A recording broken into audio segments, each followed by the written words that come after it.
Welcome to the NuChannel Sports Show on the Leeds Podcast Network. Thank you so much for tuning in yet again for another episode of the podcast. On this episode of the NuChannel Sports Show, I will talk about Joel Embiid absolutely going bonkers yet again. I'll also go into the Lakers benching Russell Westbrook, and I will give you my primer for every single divisional round game in the NFL playoffs. This is an amazing show. I may not be the biggest Josh Allen fan. If you listen to this podcast, you know that already, right? Like, I am not the biggest Josh Allen fan. I'm not even going to front with y'all. But what he was able to do versus the Patriots, he showed every single throw you would want a quarterback to make. When he was moving the pocket, he made those throws. When he was in the pocket, he made those throws. No one has ever questioned his arm. It's really his decision making. And he was spot on. So they roll into Arrowhead Stadium. Their confidence has to be 30 out of 10, right? So through the absolutely freaking roof, right? They are like that dude showing up to class on the first day of school, knowing he got the newest J's on his feet. That ever happened to you? Let me tell y'all my story, right? Story time. I remember my sophomore year, right? So it's my sophomore year in high school. I grew my hair out, so I had a little mini fro. I'm feeling myself, right? So I'm feeling myself. My mom got me the brand new, the Retros Jordan Black Cat 4s. I had them. So 2 days before school, I had my outfit laid out. I knew I was about to style and profile. My point is, on the first day of school, my confidence level was through the roof. It was so high. I was talking to people. I was just walking up to people. You see my shoes though? Like, that's how I was approaching people. Hey, what's up, man? Good summer. But do you see the shoes? That's how the Buffalo Bills are going into Arrowhead Stadium. This is the NuChannel Sports Show.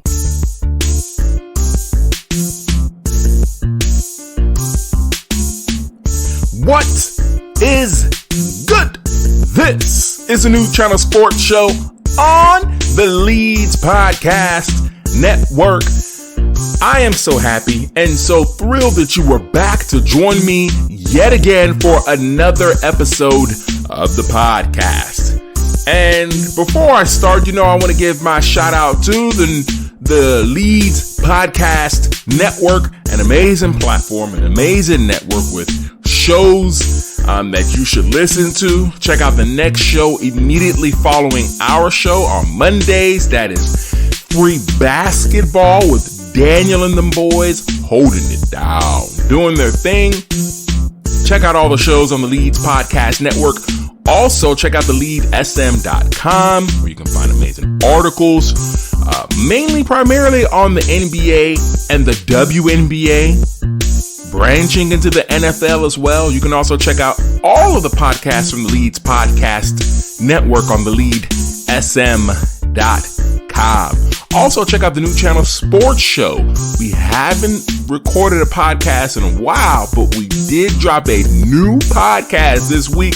The crew was there, and I believe it's an amazing episode.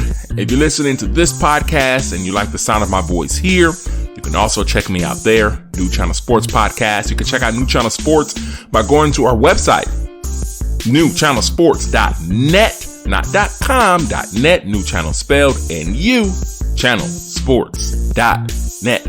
Also, check out our lovely faces on Afro Vibes TV. Check out Afro Vibes TV. You can download the app on your television, on your phone, on your tablet. If it's on your television, you can download it from your Roku. Get it on there. And on top of that, Afro Vibes just released an amazing magazine. So check out Afro Vibes. It looks amazing. We're in there. We out here. All right. I want to get into the show. I'm going to forego headlines this week. I know y'all love headlines. I know y'all do. I love it too. But there's just certain weeks where I can kind of blend the headlines into the show, and it's just a power pack show. Coming this week, typically I like to go headlines or some type of, something like headlines. And then I'll go into the NBA and then proceed to the NFL. For the next couple of weeks, it won't be that way, okay? And I think you know why. In my opinion, this is the best weekend in, I want to say sports, but if not sports, definitely the NFL. The best weekend for the NFL is divisional weekend because you get 4 amazing games, 2 games per day. And it's like nonstop great action. Super Wild Card Weekend last week, with what we had 2 additional games, is something I've never seen. It was quite frankly amazing. But the thing that makes divisional weekend so special is there are 8 teams remaining in the playoffs. And at that point, every single team remaining believes, we can go on a run here. We can win a Super Bowl. A couple things go our way and we'll win. And there's something special about that. Every team gives it their best. And typically you see some of your best playoff games in the divisional round, right? In the wild card weekend, you get, it's called wild card. You might get an upset or something of that nature. But in the divisional round, it's where boys become men. Good coaches become legends. Good quarterbacks become elite. And franchises are reborn. And that's what the divisional weekend means. It means so much. It means so much. And before I get into the divisional weekend, I want to talk to you about what we talked about last week. And I gave some predictions. I did all right. Let's keep it a buck. I was all right. I didn't do great. I didn't do bad. I did all right. But there was one specific area, one specific team that I was dead wrong about. Not like, okay, you're wrong. No, I was dead wrong. Like completely wrong. And in fact, when I was talking about this, I said, it's my upset of the week. If you were listening last week, you know what I'm talking about. I was so bold too. I came on here and I touted that for the last 4 seasons, my upset of the week did not fail me. And I wasn't lying. Now, you don't have the reference to fact check that unless you go back and listen to the podcast that we have on the NuChannel Sports Podcast. And you can check out our podcast wherever you listen to your podcast. See how I can plug it? You can check out our podcast wherever you listen to your podcast. Podbean, Stitcher, Apple, Google. We're there. And I was like, yo, for the past 4 seasons, I have been right. Every time I predicted an upset in the wild card weekend, I was right. And I touted that. And some of y'all may have leaned on my words because you might like my voice. You might like the show, but you're not liking me right now. You're like, bro, you were wrong. What game was I wrong about? If you didn't check out last week's podcast, shame on you. Shame, shame, shame. Nah, no shame on you. I appreciate you for being here now. I picked I'm almost afraid to say it. The New England Patriots over the Buffalo Bills. There you hear it. There you have it. I picked the upset of the week. The New England Patriots over the Buffalo Bills. And boy, oh boy, was I wrong. Like, the thing, there's one thing being wrong is like, I was close. You can see where I was coming from. I had a prediction of something that would happen. And it didn't happen, right? But that's not what happened. By the end of the first quarter, really, honestly, and truly before that, but let's just say by the end of the first quarter, you knew my prediction was wrong. I knew my prediction was wrong. Bill Belichick knew my prediction was wrong. The Buffalo Bills absolutely spanked, mollywopped, destroyed, whatever adjective you want to use, whatever synonym you want to use for defeated, they did it all. And they did it in historic fashion. They didn't punt the football. They went on 7 straight scoring drives. That does not happen in the NFL. That doesn't happen in the NFL playoffs. And on top of that, that shouldn't happen to the greatest coach of all time. What the Buffalo Bills did, not only did they make me look absolutely silly in picking the Patriots to upset them, But what they did during the game is they made a statement. As long as Josh Allen is our quarterback, as long as we put the weapons around him like a Dawson Knox, a Stephon Diggs, Gabriel Davis, he'll get it done. And he'll dominate the AFC East. Earlier this year on the Leeds Podcast Network, I talked about how disappointed I was in the Buffalo Bills when they lost to the Patriots earlier in the season. The Patriots dominated that football game, and they dominated that football game on the ground. Throwing, the best word to use is sparingly, right? Like they were not trying to throw the football in that game. And I was very disappointed in the Buffalo Bills, and I completely jumped off their bandwagon. I was really never on it. Let's keep it a buck. I was never on it, but I was like completely deserted from it. Didn't want to hear about it. And what they were able to accomplish against the greatest coach in NFL history was simply amazing. They pantsed him. That's what they did. They absolutely pantsed the entire Patriots organization in that game. So I was wrong, essentially. All of that to say I was wrong. Dead wrong. But I can own that, right? There's so many people who do these podcasts and who are on TV, social media, and y'all out here cannot raise your hand in class and say, you know what? I was wrong. I have no problem doing that. I will come on this podcast every single week as long as y'all continue listening, right? Because, if I'm wrong every week, y'all are going to be like, I don't know, this is the guy we need to be tuning into. But any week and every week that I'm wrong, I will come here in front of the congregation, raising my hand saying, I was wrong. So to every person who listened to this podcast, I'm telling you, I was wrong. All right, so now that I have raised my hand and told you that I was wrong about the Buffalo Bills, let's talk about the game of the weekend. Really, there's some good games this weekend, right? But I want to start off with the AFC, and in starting off with the AFC, I want to go to the Bills versus the Chiefs. So I just told you what the Buffalo Bills did.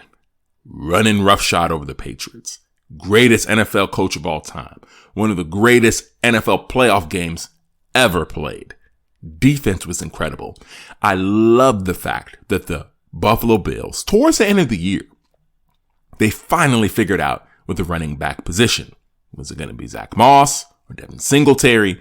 Singletary has taken over as the lead back of that football team. And ever since he's done that, the offense has moved tremendously. Because if you watched the Buffalo Bills all season, it became a point where Josh Allen was running the football too much. And I became quite worried about that team. Because you don't want your quarterback running it as often as Josh Allen was running it. Shoulder injuries, knee injuries, toe injuries, finger injuries. So many things can happen when you run a football. It's dangerous each and every single time you do it. And the volume that the Bills were doing it during the regular season was getting out of control. And they finally learned that lesson, I would say, versus the Tampa Bay Buccaneers towards the end of the season. In that game versus the Buccaneers, Josh Allen put up gaudy numbers on the ground, and it simply wasn't enough. And if you watch that game, it honestly wasn't close to being enough. It was beyond clear to me that the Buffalo Bills needed to run the football more, and credit to that coaching staff. They saw it too. And they have started to feed Devin Singletary as a lead back. And so far, Bro-Bro's come through. Let's just talk about it. Bro-Bro has come through. Y'all know I like Bro-Bro. Y'all know Bro-Bro. Bro-Bro has come through. And there's something amazing about that. Because during the season, it looked like Moss was going to take the lead position as a lead back. In fact, he did. It didn't look like it. Indeed, he did. But Singletary took it back. And now, in going to Arrowhead Stadium, they have this swagger to them, the Buffalo Bills. They have this swagger to them. Because this is the thing. In playing the New England Patriots, a divisional rival, it complicated that game, which is why I thought the Patriots had a shot to win it. In fact, I thought they would win it, right? We talked about that already. But the way they blew them out, it was just the focus that team had. Every single play mattered. From start to finish, they wanted to pulverize the Patriots. They wanted to show the entire NFL that they are a good team from top to bottom. And indeed, they are. And what looked even more scary in that football game is this. Josh Allen looked absolutely incredible. I may not be the biggest Josh Allen fan. If you listen to this podcast, you know that already, right? Like, I am not the biggest Josh Allen fan. I'm not even going to front with y'all. But what he was able to do versus the Patriots, he showed every single throw you would want a quarterback to make. When he was moving the pocket, he made those throws. When he was in the pocket, he made those throws. No one has ever questioned his arm. It's really his decision making. And he was spot on. So they roll into Arrowhead Stadium.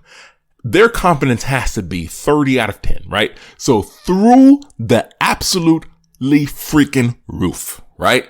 They are like that dude showing up to class on the first day of school, knowing he got the newest J's on his feet. That ever happened to you? Let me tell y'all my story, right? Story time. I remember my sophomore year, right? So it's my sophomore year in high school. I grew my hair out. So I had a little mini fro. I'm feeling myself, right? So I'm feeling myself. My mom got me the brand new, the retros Jordan Black Cat 4s. I had them. So 2 days before school, I had my outfit laid out. I knew I was about to style and profile. My point is, on the first day of school, my confidence level was through the roof. It was so high. I was talking to people. I was just walking up to people. You see my shoes though? Like, that's how I was approaching people. Hey, what's up, man? Good summer. But do you see the shoes? That's how the Buffalo Bills are going into Arrowhead Stadium. With all the confidence in the world. They are going in there like the Texans did. If you're a Texan fan, you know exactly where I'm going. They're going to Arrowhead like the Texans did. I think it was like week 14 of the 2012 season. Texans were having an amazing season. And they go into Arrowhead. Not Arrowhead. They go into Foxborough, the Patriots. And they've got on these Letterman jackets. And they felt so cool. And after about 15 minutes of the game, they were like, they didn't have that confidence anymore. It was completely shattered. So here come the Buffalo Bills coming into Arrowhead Stadium. All the confidence in the world. Who am I picking in this game? With everything I just told you about the Buffalo Bills, I'm taking the Chiefs. You knew it was coming. And for those who say I'm a Buffalo Bill hater, you can say that. I don't think I am, but after picking the Patriots to upset them, if you're a Buffalo Bill fan and you listen to this show, I'm cool. If you want to call me a Buffalo Bill hater, that's fine. I'm not picking the Bills, but there's reasons why I'm not. One, look at the quarterback position. I like Patrick Mahomes more than I like Josh Allen, but the argument can be made that as a complete roster, as a complete team, the Buffalo Bills have the better team. And I'm not even going to argue that. I think they do. But the key is Patrick Mahomes has that trump card, right? He has that specialness about him. He has that it's 4th and 20 and I can make a play when other people can't. And that's what's going to be the difference in this game. I anticipate it being a close game, but when it matters most, it's not even that Josh Allen is going to lose the game. Is that Patrick Mahomes and Andy Reid are going to win it. I will say this about the Buffalo Bills. I hope they learned their lesson in the AFC Championship game last year. In the AFC Championship game last year, the Buffalo Bills simply just did not, and McDermott really and truly, did not allow Josh Allen to win or lose the game. He simply took it out of his hands way too often. You're going into Kansas City, allow Josh Allen to make a name for himself. Because he, amongst a couple other quarterbacks I'm going to talk about, has an amazing opportunity to really enhance himself and put himself to where he can start calling himself potentially elite. You got to win the big playoff games. You got to win these divisional matchups if you want to call yourself an elite quarterback. And a win versus the Chiefs would be very big for him. But I want to tell you about the keys to the game for the Chiefs, right? Some of the things I think the Chiefs are going to need to do is they're going to need to slow down. Obviously, this is obvious. They need to slow down the Buffalo Bills offense. And one of the ways the Chiefs are going to do that is by getting turnovers. And they're very capable of doing that. And the Chiefs are going to need to be able to sustain long drives. That's been their Achilles heel all year. The Buffalo Bills aren't going to allow them to have multiple scoring drives that are 5 plays or less. They're not going to do it. If you allow the Chiefs to have multiple scoring drives of 5 plays or less, you're probably going to lose the game. You simply can't do that. And most teams in the NFL understand that. And what has hurt the Chiefs this season is that when they have to have drives that are 10 plus plays long, that's when Patrick Mahomes gets a little antsy and throws a pick. Or that's when somebody fumbles the football. Or there's a mistake that happens, right? That's what so many teams have counted on all year. And quite frankly, it has been as successful as it could possibly be. Or at least it has been as successful as it has ever been while Patrick Mahomes and Andy Reid have been on the same team. So the key for the Chiefs is really simple. Don't turn the football over. And I know that's like, duh, Chris. If you don't turn the football over, you have a great chance to win games. I know that. But when the game is this close, one turnover can kill you, right? One turnover can kill you. So I'd say this. If you didn't watch the game, you didn't look at any of the stats, the one stat I look at first in this game is the turnovers. The team with the least turnovers probably won this game. It doesn't apply to every game this week. I'm going to tell y'all that right now. That does not apply to every game this week, but that specifically applies to this game for sure. I got the Chiefs winning this one and advancing to yet another AFC championship. A guy that hasn't had a great season because he's such a great player, you expect a lot, is Tyreek Hill. I do expect him to have a big game. So I'm saying watch out for Tyreek Hill. All right. So I got the Chiefs getting it done and beating the Buffalo Bills. All right. The second game of the AFC Divisional Round is my least favorite game of the weekend. I'm just going to keep it a buck, right? Like, this is not the time to lie. The Titans and the Bengals. This is probably going to be the least watched game of the weekend. Doesn't mean it's not a good game, but it's going to be the least watched game of the weekend. I'll keep it short. I'll keep it brief here. Couple things to watch out for. Derrick Henry, they say he's back for the Titans. That's a big, big boost for that team. But I just don't trust Ryan Tannehill at the moment. I don't, right? They've made it far in multiple years and they've done a great job and he's been a good guy, but I don't trust him, man. I just don't. I understand that he has all of his weapons back. He has Derrick Henry back. He has AJ Brown back. And he finally has a healthy Julio Jones. So everything the Titans imagined their team would be starting the season, it all has come to fruition. And they're all healthy. A lot of people are considering this Titans team to be one of the worst number 1 seeds in a conference ever. But you remember the last time people said that? You remember what team it was?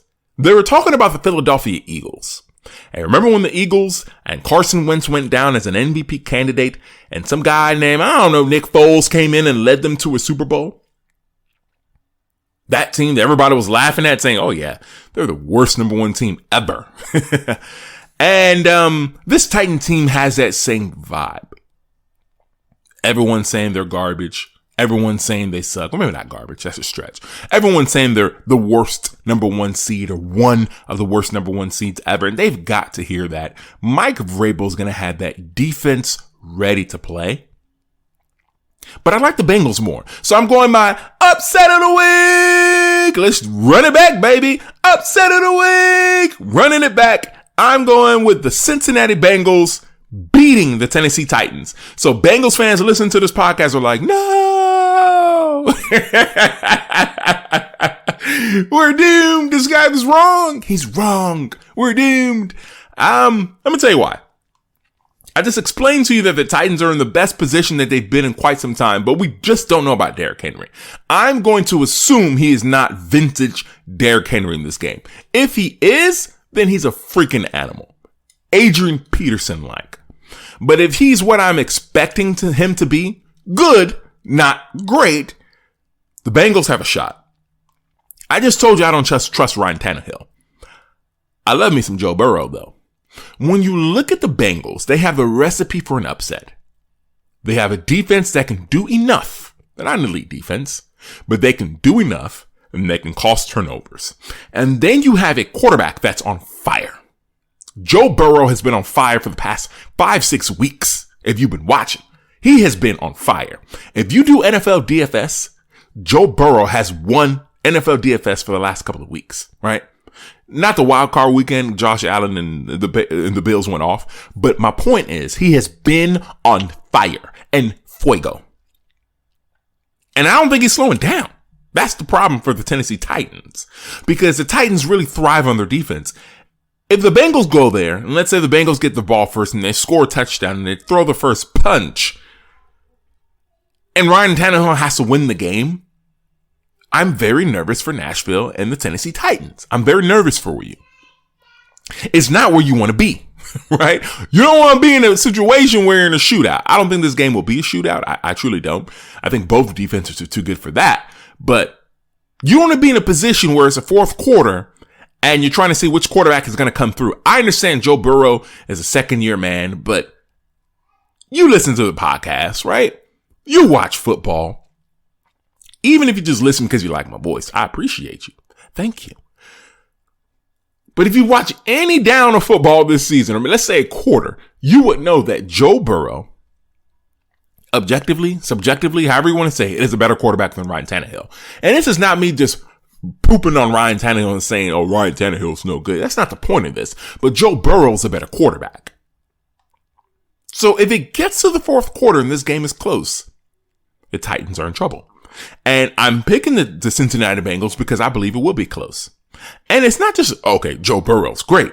But you have Joe Burrow, you have Jamar Chase, who's an absolute fire. You have T. Higgins, who does not get talked about enough. You got Tyler Boyd. You got CJ Uzoma. And then you have, I don't know, Joe Mixon, one of the best running backs in the NFL. He's one of those guys where he's absolutely fantastic, yet you don't know about him. Think Priest Holmes, right? Priest Holmes was going off when LT was going off and other running backs, and you didn't hear Priest Holmes' name enough, right? Priest Holmes was a freak, right?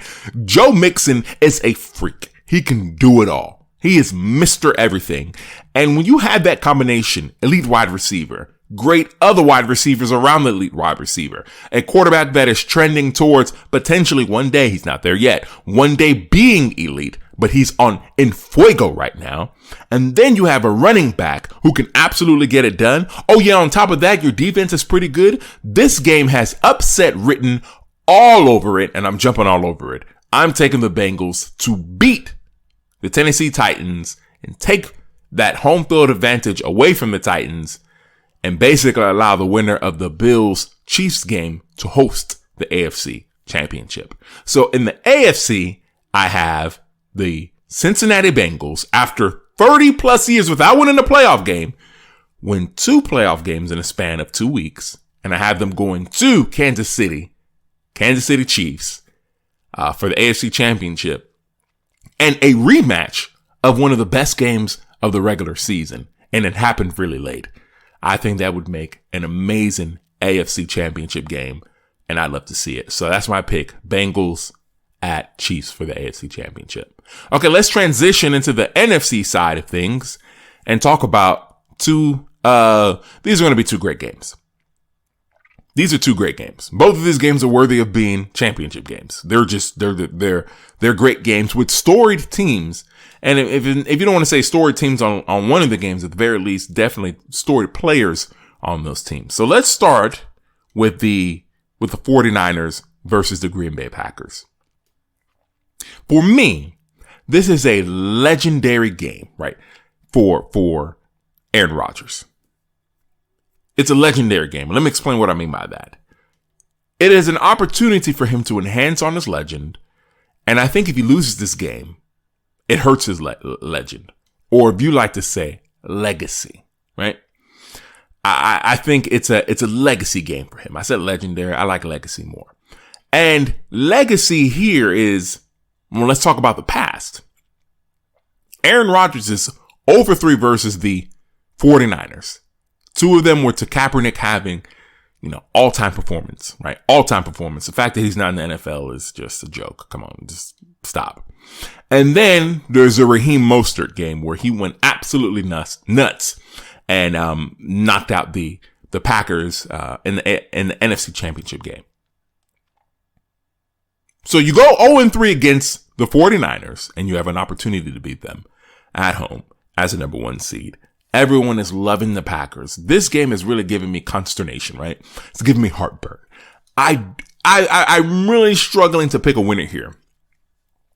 For the sake of Aaron Rodgers' legacy, you think, man, you got to win this. You can't go 0-4 in the playoffs versus any team. Like, that's just not good, right? And it's not like it's the same guy beating you. First it was Kaepernick, and Kaepernick again, and then the Raheem Mostert game. I mean, Jimmy Garoppolo is a quarterback for the 49ers. Aaron Rodgers is clearly better than Jimmy Garoppolo. You can't lose to Jimmy twice, right? And it's no knock on Jimmy, but it's one of those things where Aaron Rodgers is one of the best quarterbacks to ever play the game. And to have a record against a football team in the playoffs, yeah, in the playoffs of 0-4 looks really bad. I'm going to pick Aaron Rodgers in this game. I'm picking them with consternation. It's like, I'm not really excited about picking them, but I'm going to take Aaron Rodgers and the Green Bay Packers. And I want to talk about some of the keys to this game. For the 49ers, the key to the game is obvious, right? The Packers have a hard time stopping the run. The 49ers are one of the best running teams ever.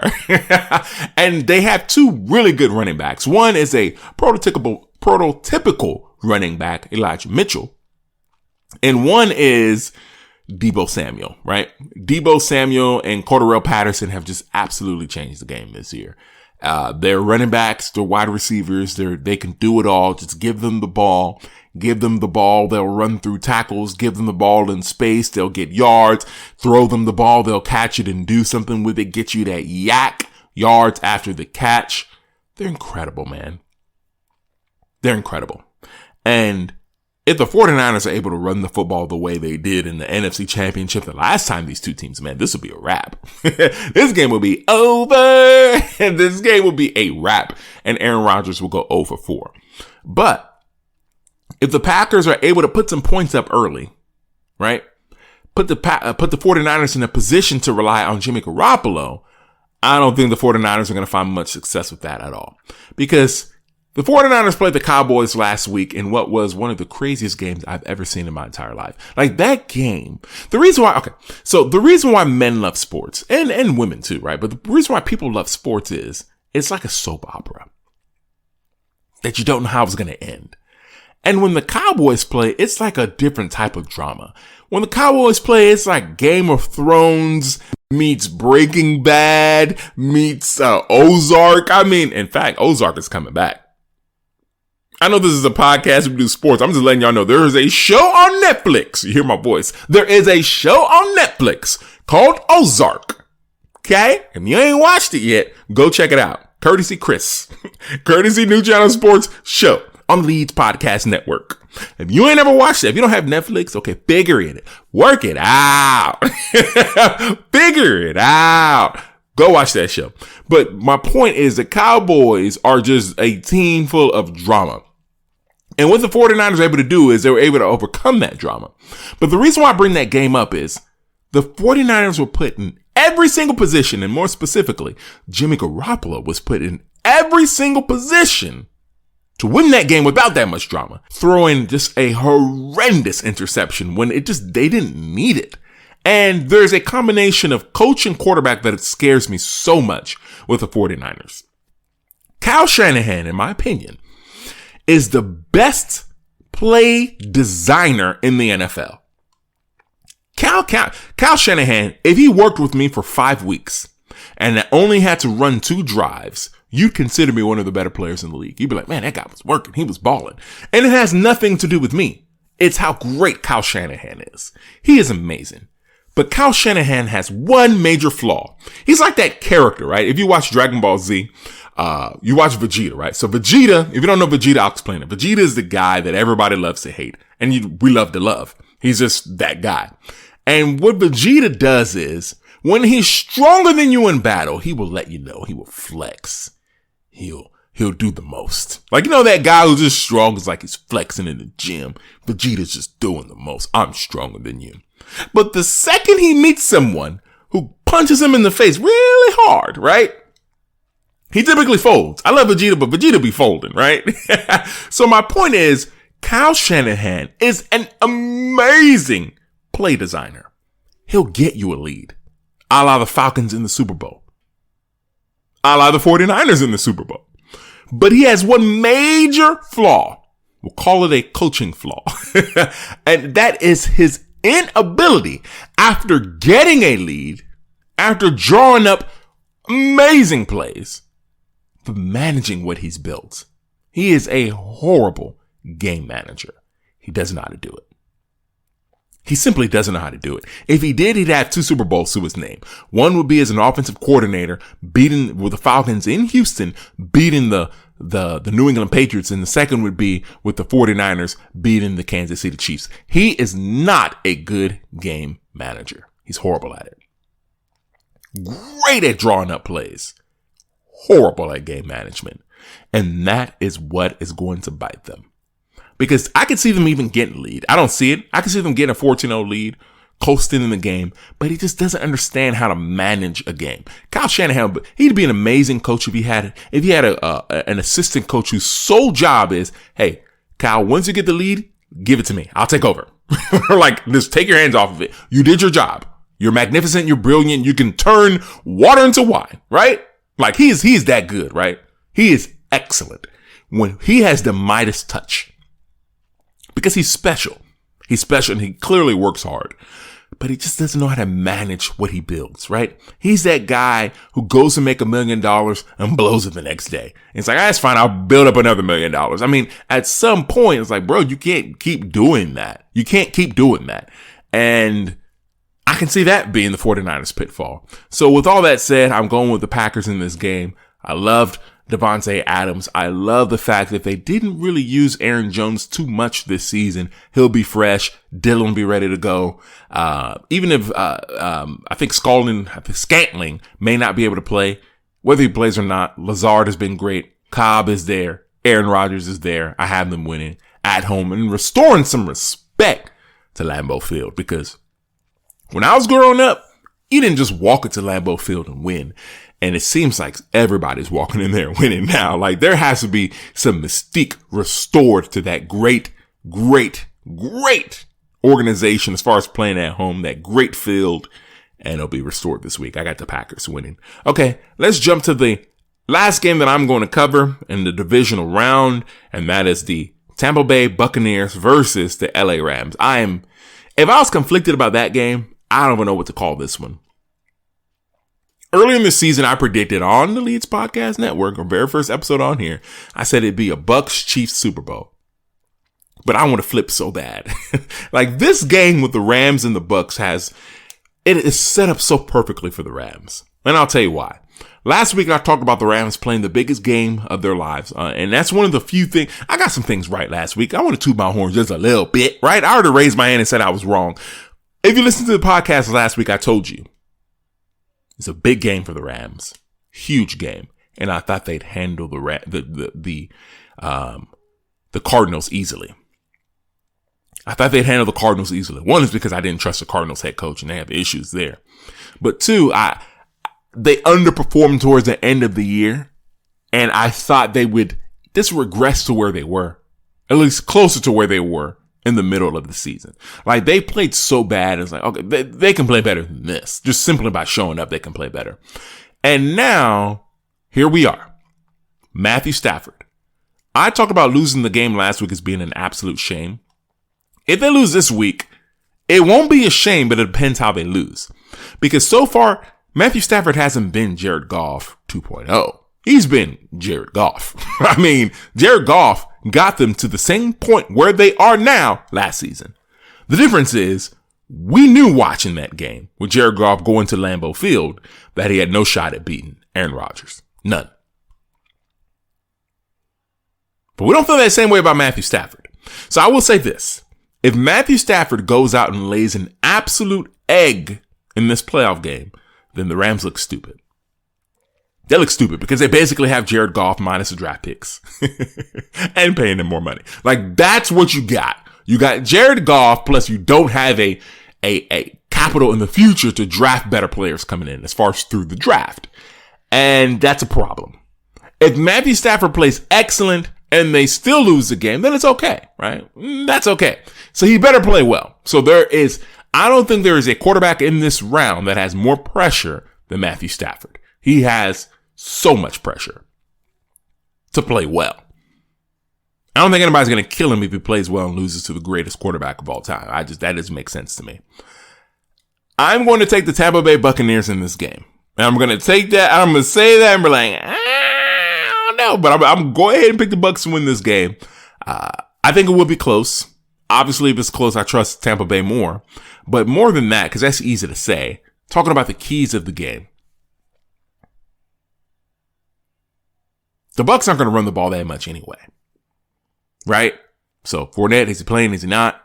Ronald Jones, is he playing? Is he not? The Bucs aren't going to run the ball that much anyway.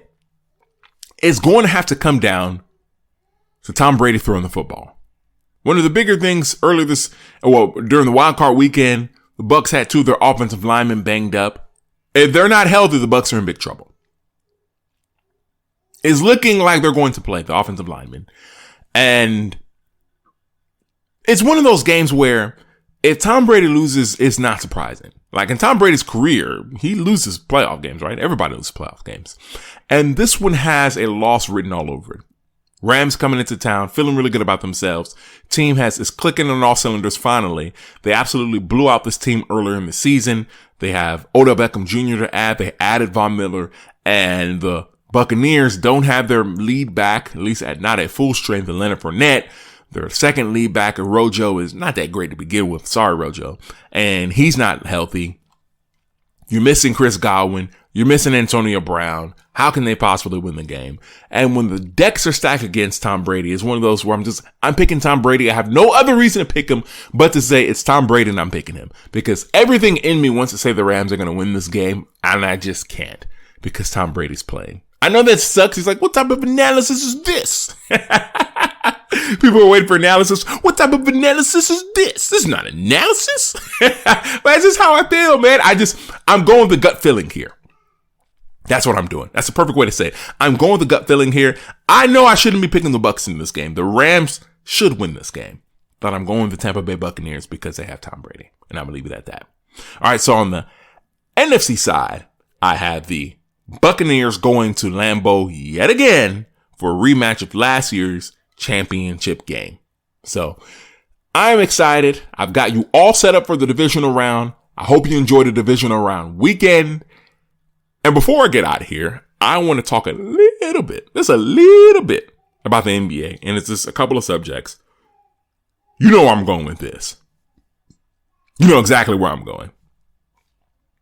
The Lakers benched Russell Westbrook. We've been talking about this for weeks. The Lakers needed to do something. And unfortunately, Russell Westbrook is the easiest person to blame. It's been that way his entire career. When they didn't win in OKC, blame Russ. It's Russ's fault anyway, right? Kevin Durant wants to leave. Russ shoots the ball too much. It's definitely Russ. Then Russ goes to Houston. Him and James Harden are playing together. They get destroyed in the playoffs of the Lakers. I'm like, oh, let's get rid of Russ. It's got to be Russ. Russ is the fault here. They swap Russell Westbrook for the Wizards for John Wall. And he balled out last season. Let's be honest. He played well last season. Balled out might be a stretch, but he helped get them to the playoffs. And they ship him off to LA. When things are not going well in LA, the easiest person to blame is Russell Westbrook. He has not been efficient this year. So he certainly has his apportionment of blame. But more than anything else, this team is a poorly constructed roster. This roster is filled with guys who I was watching I feel like I was a kid. And if I wasn't a kid, I was young. It's filled with older NBA players playing in a league that's moving faster than it has for about 40 seasons. And it just doesn't work. Russell Westbrook can't turn the ball over that much. He's turning the ball, his efficiencies, but he's never been efficient, right? So when people blame him, it's like getting mad at if you watch the MLB at all, it's like getting mad at a hitter that only hits, bats not very well, right? 165. And you want him, and you're getting mad at him for not getting on base. It's like, well, bro, that's not what he does. He doesn't get on base, right? Russell Westbrook is not an efficient player. So to blame him for this, it just doesn't make sense. He's never been. You knew what you were getting before you brought in Russell Westbrook, and you built a team around the Lakers with Anthony Davis, who you know is going to get injured. I'm sorry. During the season, Anthony Davis is going to get injured. It's not like, oh, I can't believe he's hurt. No, he's going to get injured. It's what he does. So there's nothing surprising about that. So to blame Russell Westbrook with a roster, with a team that is so poorly constructed, is a little far from me. But he does take a good portion of the blame, right? Westbrook takes a portion of the blame. Rob Pelinka takes a portion of the blame. Anthony Davis deserves a portion of the blame. Hell, you want to get something to LeBron? LeBron can take a little bit, not a lot. But it's just a poorly constructed roster that has problems. But you know what's funny, though? If the Lakers could go back, right? You know, in the offseason prior to getting Russell Westbrook, there was rumors that they had an opportunity to get to get the Kings sharp shooter Buddy Hield. And they kind of did a quick exit, you know, some bait and switch type of deals. Like, oh, they're going to get Buddy Hield. Oh, they got Russell Westbrook. I wonder if they can go back in time if they would have gone for Buddy Hield. Just saying. I don't know. Who knows? I wonder. I just think Russell Westbrook is getting too much blame here. That's it. And the second topic on the NBA I just want to touch on really quickly is Joel Embiid. All right, so Joel Embiid at this moment now, last week he scored 50 points in 27 minutes. If you could see me, you can't see me now because it's a podcast. My hands are covering my eyes and I'm just like, what did I watch? He scored 50 points in 27 minutes. What? I mean, like, bro, like, come on. I'm using the word like a lot today, but there's just nothing else. What can I say? Joel Embiid came out earlier last week or maybe the week before and basically saying this roster is what I need. We good. And there were rumors possibly coming from Ben Simmons' camp was like, yeah, sure, right? And Joel Embiid just keeps balling out. So if you're the Sixers, you're looking around like, man, this guy's balling so good. Who can we get? I talked about Dejounte Murray last week, but you just, man, if you could trade Ben Simmons now, just trade the man because Joel Embiid is playing so well. He just needs a complimentary piece. He needs another guy there because at the level that he's playing at right now, he is playing at a championship level and he's going off and he's really not getting talked about enough. He's been absolutely excellent with all the turmoil going on and with the Philadelphia 76ers. And I'm very proud of that, man. Proud of you, bro. Thank you so much for listening to this podcast or this NuChannel Sports Show. I am so grateful that you've stuck around to listen to the entire show. While you were here, go ahead and check out all the other shows on the Leeds Podcast Network. Check out Free Basketball on Mondays, which follows this show and all the other shows on the network. And you can check out those shows on the leadsm.com. You can also see articles on leadsm.com. There's also team podcasts as well for specific NBA teams. The Lead has everything and anything that you are looking for. And the Lead is also going from NBA, WNBA, and even into the NFL. The Lead is special. I just want you to know that. Also, I want you to check out the NuChannel Sports Show. We just recorded a podcast on our platform this week. Check out the NuChannel Sports Podcast. It's NuChannel spelled NuChannel Sports. Check out the NuChannel Sports Podcast wherever you listen to your podcast. Podbeam, Stitcher, Apple, Google. We are there. Also, check out our website NuChannelSports.net. Check out our lovely faces on Afro Vibes TV. An amazing platform. You can download the Afro Vibes TV app on your phone, on your tablet, or on your TV using your Roku stick. As I said earlier, Afro Vibes just released their first ever magazine. We're on there. Check it out. It's amazing. It looks beautiful. It's absolutely stunning to see. So check out that as well. You can check out Afro Vibes on Instagram. That's where you can see the link for the magazine as well. Thank y'all for listening. As I always end every single show, stay safe, y'all. Please stay safe. Peace. Thanks for listening to the NuChannel Sports Podcast. If you like the show, feel free to leave a comment and a 5-star rating. Your support is very much appreciated. Also, don't forget to subscribe on Apple Podcasts, Stitcher, Podbean, or on our website, NuChannelSports.net. That's NuChannel spelt N-U, channelsports.net. Got a sports-related question for the crew? Just leave a voicemail on our website. Till next time, have a good one and stay safe out there.